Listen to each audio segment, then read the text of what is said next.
이제 24번째 해석학 수업이 되겠습니다. 이 시간에는 우리가 새로운 장에서 새로운 해석학의 이론들을 좀 살펴보려고 합니다.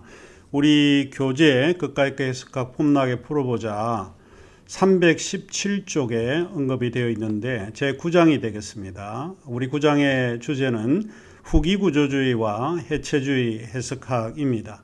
여기에서 우리가 배우고자 하는 이제 두 가지 형태의 해석학인데, 구조주의에서 말하고 있는 해석학의 이론과 또 하나는 해체주의 해석학에서 말하고 있는 이론, 이 두 가지를 배우려고 합니다. 여기에서 두 사람이 상당히 중요한 역할을 하고 있습니다. 후기 구조주의의 영역에 있는 철학자는 미셸 푸코라고 하는 프랑스 철학자이고, 해체주의 영역에서 해석학의 문제를 다루고 있는 철학자는 동일하게 프랑스 철학자로서 자크 데리다를 우리가 들 수 있습니다. 이 두 사람의 사상이 포스트 모더니즘이라고 하는 그런 영역에서는 유사하지만은 그들이 지향하고 있는 것은 조금 다르다라고 볼 수 있습니다.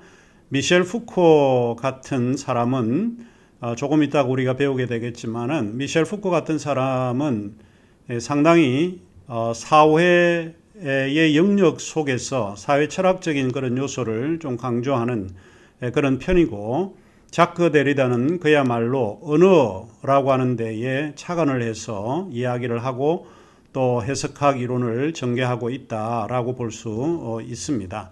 자, 이 후기구조주의는 일단 1960년대부터 프랑스 철학의 정치 또 문화와 같은 이와 같은 담론에 의해서 시작이 되고, 현재 포스트 모더니즘이라고 하는 이름으로 우리에게 알려져 있습니다.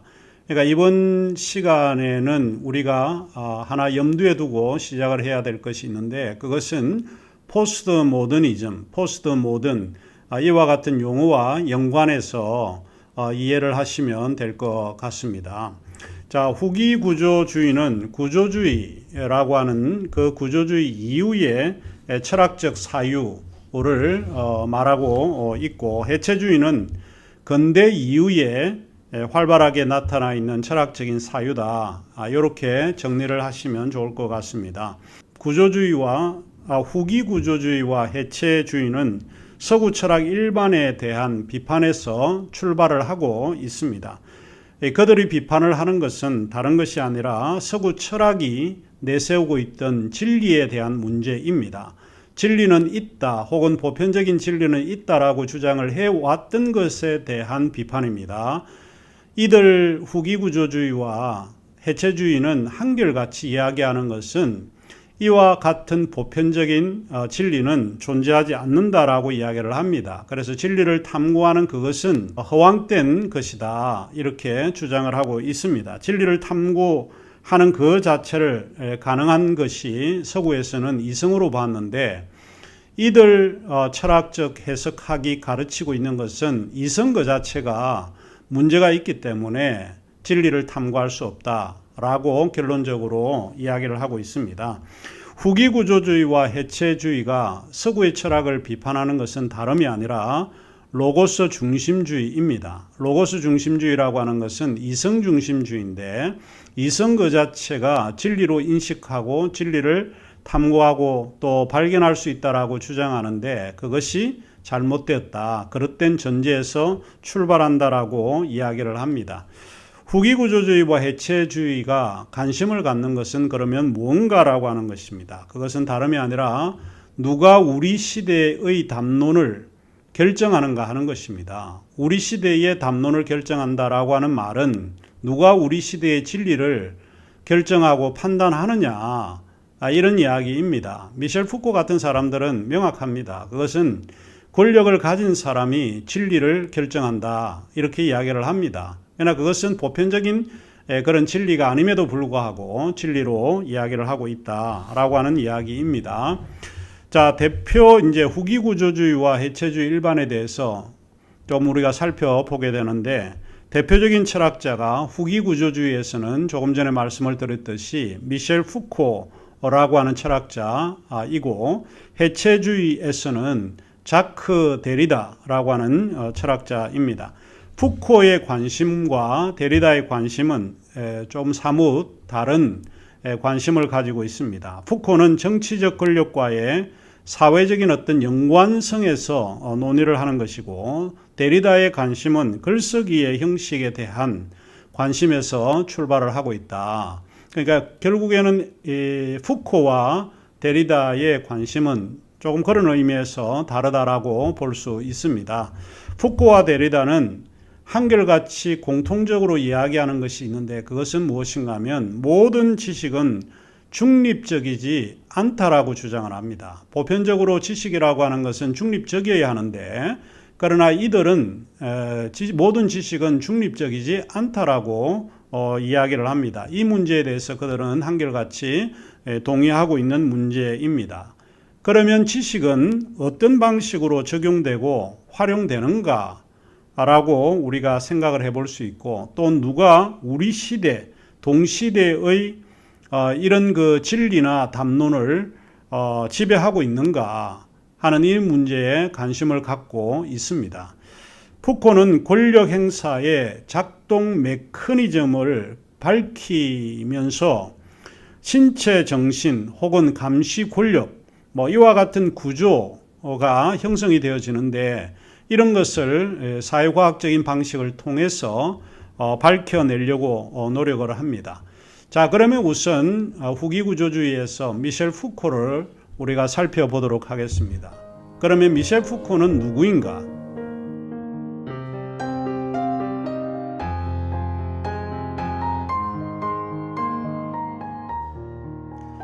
미셸 푸코는 20세의 나이로 당대의 유명한 철학자들에 의해서 공부를 했던 사람입니다. 그 당대에 유명했던 사람들이 사르트르라든지 메롤리 퐁티와 같은 이런 실존주의 철학자들에 의해서 영향을 받고 학문적인 기초를 다졌다라고 알 수 있습니다. 이제 그는 1926년 10월 15일 프랑스 포아티에서 태어나는데, 그 아버지는 의과대학 교수였고 상당히 유복한 부르주아 계층의 사람이었다라고 하는 것을 알 수 있습니다. 이 푸코가 학문적인 관심을 가졌을 때가 사실은 이 젊은 날이었는데, 그가 특별히 관심을 갖는 것은 철학과 심리학이었다라고 볼 수 있습니다. 그리고 철학을 공부를 했지만 심리학을 무시하지 않고 철학과 심리학을 조화를 이루는데 상당히 심혈을 기울였던 철학자입니다. 1948년 철학을 전공하게 되었고 2년 뒤에 심리학을 다시 배우게 됩니다. 1952년 그 이후에 그는 파리 대학에서 임상병리학으로 학위를 취득하게 됩니다.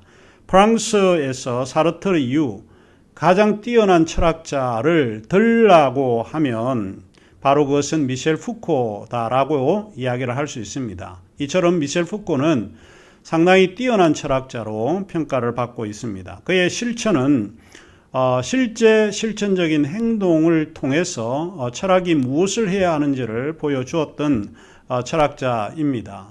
상당히 타자들, 소외된 사람들, 이런 사람들에게 관심을 많이 베풀었던, 관심을 가졌던 철학자가 미셸 푸코인데, 그는 노동자들의 인권 문제 또 개입도 하고, 보트 피플, 외국에서 그 나라에 살 수 없어서 보트를 타고 이주해가는 이런 사람들, 보트 피플이라든지 또 사회의 소수자들, 이런 사람들의 권익을 대변해 주었던 사람이라고 볼 수 있습니다. 자, 그러면 일단 우리가 미셸 푸코가 이제 주장을 했던 내용들을 좀 살펴봐야 될 텐데, 미셸 푸코의 해석학이라고 할 때 그것은 구조주의를 일단은 이해를 해야 합니다. 미셸 푸코를 이해하려고 하면 구조주의를 모르고는 이해하기가 어렵다.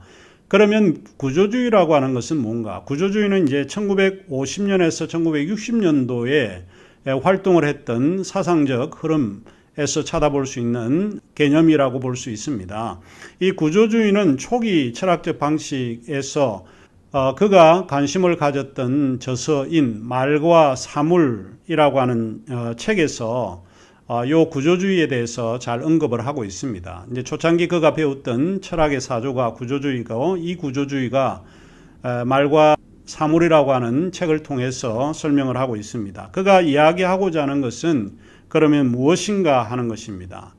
일종의 구조주의를 전개하기 위해서 그가 내세우는 것이 계보학이라고 볼 수 있는데, 이 계보학은 그의 감시와 처벌, 또 부제로서는 병동의 탄생이라고 하는 그 책에서 설명을 잘하고 있습니다. 푸코의 해석학은 한마디로 이야기를 하면 지식과 권력의 관계에서 이해가 되어질 수 있습니다. 권력에 의해 사회나 공동체는 정상과 비정상으로 구분을 합니다.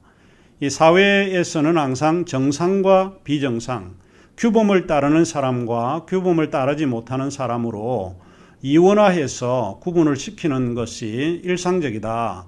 이것을 이제 푸코가 지적을 합니다. 정상인은 사회 규범과 제도에 순응하는 사람들이고, 비정상인들은 사회 규범과 제도에 순응하지 못하는 비순응자들이다 라고 이야기를 합니다. 그가 병동이라든지 감옥이라든지 또 성, 섹슈얼리티와 같은 이런 개념들은 일종의 추상적인 그런 개념들이라고 봅니다. 여기에 이 추상적인 개념에다가 권력의 이해가 개입이 되면서 문제가 일어난다라고 보는 것이죠. 여기서 권력적 이해가 적용이 되면 그것은 처벌과 감시의 관계가 형성이 되어지고 권력을 유지하는 하나의 수단이 될 수 있다라고 하는 것입니다. 그 시대의 권력자는 이 언어를 통제함으로써 사람들을 지배하고 있다라고 보는 것이죠. 그 감시와 처벌이라고 하는 것은 결국에는 권력자가 가지고 있는 언어를 통해서 그들을 통제하고 있다 하는 것입니다. 사회 권력은 구성원들에게 소위 디스플린이라고 하는 훈련이죠. 디스플린을 강요하고 그것의 절대적인 규범을 결정을 합니다. 그래서 결국에는 정상인과 비정상인을 구분을 시킨다. 체제 순응하면 정상인, 체제 순응하지 않으면 비정상인이라고 이야기를 합니다. 그래서 미셸 푸코가 지은 감시와 처벌, 병동의 탄생이라고 하는 그 책에서 그는 이렇게 목적을 이야기를 하고 있습니다. 제가 읽어드리면 이렇습니다. 이 책의 목표는 다음과 같은 것이다. 즉 근대적 정신과 새로운 사법 권력과의 상관적인 역사를 밝히는 것이다. 처벌을 관장하는 권력이 근거를 두고 있고 정당성과 법칙을 받아들이고 영향을 넓혀가면서 그 엄청난 기현상을 은폐하고 있고 과학적이고 사법적인 복합 실체의 계보학이다. 이렇게 이야기를 합니다. 그래서 이제 이런 그 권력자들이 일종의 관념인 처벌, 감시 이와 같은 것을 권력의 이해관계에서 실제 사회 속에서 실행을 하고 있다. 이것이 이제 미셸 푸코가 이야기를 하고 있는 것입니다. 처벌의 그런 형식 또 형벌의 그와 같은 대표적인 그런 형태가 다름이 아니라 이제 신체를 이야기를 합니다. 형벌이 신체형이 되기 위해서는 세 가지 기준과 일치해야 한다라고 이야기를 하는데, 형벌은 첫째로 평가하고 비교하고 등급을 정합니다. 결국 이제 사회의 그런 지배 권력이 이제 이런 등급을 매기게 되는 거죠. 형벌에 대해서 평가를 합니다. 그 형벌에 대한 미셸 푸코가 이야기하는 것은 사형도 있고 참수형도 있고 혀를 절단하는 이와 같은 형벌도 있습니다. 이런 등급을 이제 매기게 된다는 거예요. 이 과거에 일어났던 텍스트를 통해서 미셸 푸코가 우리에게 고발을 하고 있는 내용입니다. 그리고 형벌은 고통을 만들어내는 규칙이 수반되어야 한다라고 보는 거예요. 신체에 대한 타격 형태, 다시 말하면 이제 고통의 질이라든지 고통의 양이라든지 시간이라든지 고통의 크기라든지 범죄의 경중 이와 같은 거를 결정을 하게 됩니다. 그리고 이제 세 번째로 신체형의 형벌은 일종의 어떤 의식을 구성하고 만들어야 한다라고 보는 거죠. 왜 형벌을 가하냐? 그 형벌을 가하게 되면 흔적이 남게 되는데 일종의 수치스러운, 불명예스러운 인간으로서 해야 되지 않은 이런 거를 뒤집어 씌우면서 이제 그 사람은 그렇다라고 말을 만들어내게 되는 것이다. 이게 미셸 푸코가 이야기를 하고 있는 내용입니다. 그러니까 결국에는 뭘 이야기하는가 하면 미셸 푸코의 해석학에서 권력의 유형이 규범을 만들어내고 그 규범에 순응하게 하냐 순응하지 못하느냐를 통해서 판단을 할 뿐만 아니고 그로 인해서 그에게 형벌을 가하고 또 체벌이 가해진다라고 하는 것을 우리에게 강조합니다. 규범의 권력이라고 하는 것도 있고 권력이라고 하는 것은 하나만이 아닙니다. 권력이라고 하는 것은 규범의 권력도 있고 말의 권력도 있고 전통의 권력이 있다라고 주장을 합니다. 자, 권력이라고 하는 것이 꼭 사람이 권력을 가지고 있는 그것만 연상할 수가 없고 언어의 권력, 말의 권력이라고 하는 것은 언어가 우리의 사고를 통제하는 힘이기 때문에 언어를 통제하는 그것이 일종의 권력이 될 수 있다라고 주장을 하고 규범의 권력 같은 거는 정해진 규범, 그게 뭐 윤리적이든 행동 규범이든 그 규범이 사람을 통제한다는 거예요. 사람을 통제하기 때문에 규범이 일종의 권력이 되는 거다. 그리고 전통이라고 하는 것도 일종의 권력입니다. 우리는 전통에서 벗어날 수가 없습니다. 한 인간이라고 할 때 그 인간은 자기가 살아왔던 환경, 배경, 그런 그 영역에서 벗어날 수가 없습니다. 우리는 전통에서 움직여야 되고 전통에서 이해될 수 있다. 이제 그런 의미에서 전통도 일종의 뭐냐면 권력의 형식이다. 이렇게 주장을 합니다. 자, 이 권력이 작용하는 거를 미셸 푸코가 좀 많이 이야기를 하고 있는데 이 권력의 작용은 무엇으로 나타나는가 하면 감시로 나타납니다. 감시와 감금으로 나타난다라고 해요. 감금은 처벌과 감시의 형태입니다. 권력의 작용은 감금을 통해서 이양대립적인 그런 관계를 형성하고 있습니다. 이양대립적 관계의 전형적인 것이 조금 전에 이야기를 했지만 정상인과 비정상인으로 규범을 가지고 나누어진다라고 보는 것이죠. 비정상인이 등장하는 근본적인 이유는 뭐냐? 왜 그러면 정상인이 등장하냐? 비정상인이 등장하냐? 미셸 푸코가 연구한 결과는 근대 철학에서 진리라고 인정을 했던 로고스 때문에 그렇다는 거예요. 이성이 등장하면서 뭐가 출현하고 나타나게 되는가? 그것은 비정상이 나타난다는 거예요. 이성적으로 행동하지 않은 것은 비정상인입니다. 정상과 비정상이 나눠지는 근본적인 이유가 이성이 등장하기 때문에 정상과 비정상이 나눠진다라고 이야기를 합니다. 이성에 의해서 규범화된 비정상인은 뭐라고 표현을 하는가 하면 미셸 푸코에 의하면 광인이다 이야기를 합니다. 광인이라고 하는 것은 인세인이라고 하는 말인데 미친 자, 미친 사람, 제정신이 아닌 사람입니다. 이성에 의해서 사고할 수 없는 이 모든 사람들을 미셸 푸코가 연구를 해보니까 그거는 비정상인이 있다는 거예요. 이성적으로 행동할 수 없기 때문에 광인이고 제정신이 아닌 사람이다라고 보는 겁니다. 자, 이야기가 단순해 볼 필요가 있는데 간단하게 이야기하면 근대 철학은 진리를 뭐로 받아들였다? 이성에 의해서 진리가 알 수 있다. 진리가 드러난다. 이야기를 했죠. 그런데 이성이 등장하면서 상대적으로 비이성이라고 하는 것이 확고하게 표현되어지고 나타나게 됐다라고 보는 겁니다. 그래서 비이성적인 사람들을 정상인이 아니라 비정상인이라 이렇게 규범화되었다라고 하는 이야기입니다. 우리 교과서에서는 제가 언급을 하지 않았지만 미셸 푸코가 마지막 삶의 단계에서 성의 역사 1권, 2권, 3권을 출간을 했습니다. 우리 교재가 쓸 때는 이 책이 출간되기 전이었었는데 성의 역사에서 이거는 죄와 성의 역사를 두 세계의 주요 시대로 구분을 해왔습니다. 18세기가 하나의 구분선이 되고 18세기 이전에는 죄에 대한 권력과 지식과 권력은 위반자의 육체적인 그 죄에 초점을 맞춰져 있다. 이렇게 이야기를 했습니다. 성이라고 하는 것, 섹슈얼리티라고 하는 것도 일상적 의미를 넘어서 뭐 종교라든지 또 사법이라든지 교육이라든지 의학 제도 이와 같은 분야와 연결이 되어 있다라고 주장을 합니다. 그런데 미셸 푸코가 연구를 해본 결과 우리에게 이야기를 하는 것은 전통적으로 성이라고 하는 것은 억압 메커니즘의 결과로 나타났다라고 가정을 합니다. 결국 성이라고 하는 것은 오랫동안 서구의 전통에서 억압적인 그런 메커니즘이었다라고 이야기를 합니다. 그래서 그는 성의 역사 1군에서 이렇게 이야기를 합니다.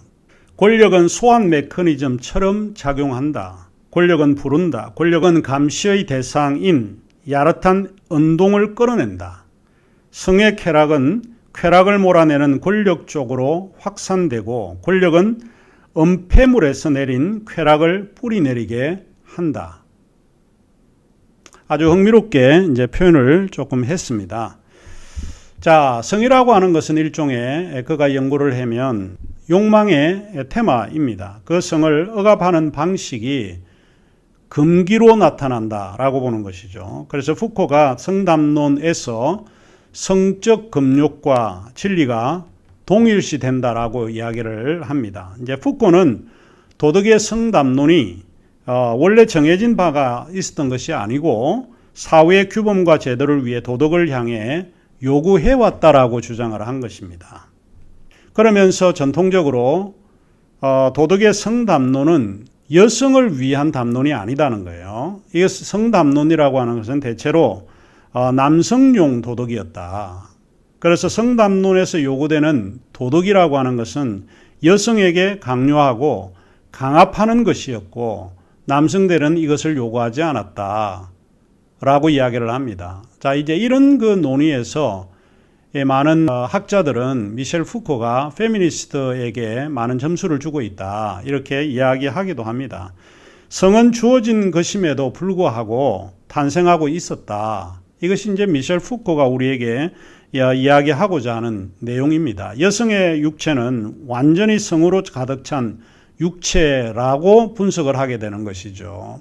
이와 같은 것을 이제 미셸 푸코가 이야기를 하고 이제 기독교에서 그가 언급을 하고 있는 것이 이제 그런 건데 일찍이 기독교에서 우리로 하여금 육체를 혐오하도록 만들기 위해서 무수한 수법이라든지 교리와 같은 그와 같은 장치를 만들었다. 그래서 기독교 안에서 성이라고 하는 그것은 해방적인 그런 개념이 아니고 억압적이고 금욕적이고 금기사항의 그런 의미로 오랫동안 교리화해서 가르치게 되었다. 이렇게 주장을 합니다.